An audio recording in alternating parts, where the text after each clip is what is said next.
যে খবরে নজর রাখবো, সল্ট লেকে ৫ নম্বর ট্যাঙ্কের কাছে সাত সকালেই পথ দুর্ঘটনায় মৃত্যু হয়েছে একজনের। স্কুটির পেছনে ধাক্কা গাড়ির, আর তার জেরেই দুর্ঘটনা বলে জানা যাচ্ছে।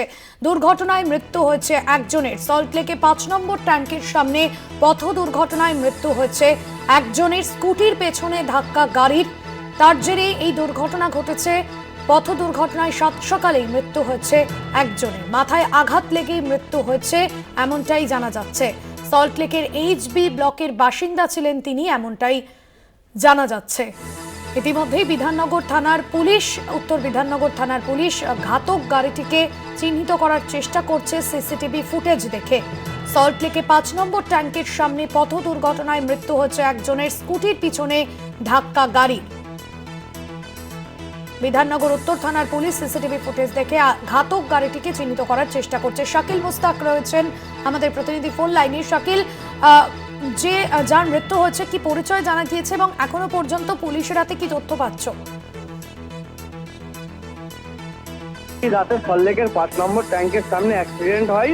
তার নাম পরিচয় জানা গিয়েছে ইতিমধ্যে ভিক্টর গাঙ্গুলি নামে ওই ব্যক্তি।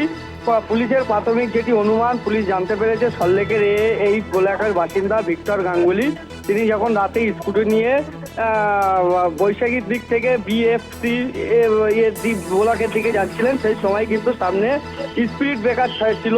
সেই স্কুটির গতি যখন কমাতে যায় তখন পিছন থেকে একটি ৪ চাকা গাড়ি এসে তার ধাক্কা মারে এবং সে রাস্তায় যখন গাড়ি থেকে ছিটকে পড়ে, রাস্তার ধারে যে ডিভাইডার ছিল সেই ডিভাইডারে ধাক্কা লাগে, তার মাথায় গুরুতর আঘাত পায়। এরপরে ওই রক্তাক্ত অবস্থায় পুলিশ সেখান থেকে স্থানীয় যে বিধাননগর মহকুমা হাসপাতাল আছে সেখানে নিয়ে গেলে ডাক্তাররা, চিকিৎসকরা তাকে মৃত বলে ঘোষণা করে।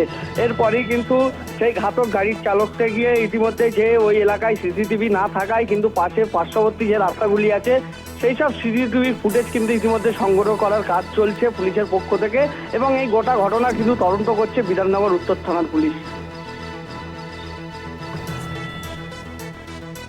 ধন্যবাদ জানাবো। শাকিল মুস্তাক ছিলেন আমাদের প্রতিনিধি ফোন লাইনে।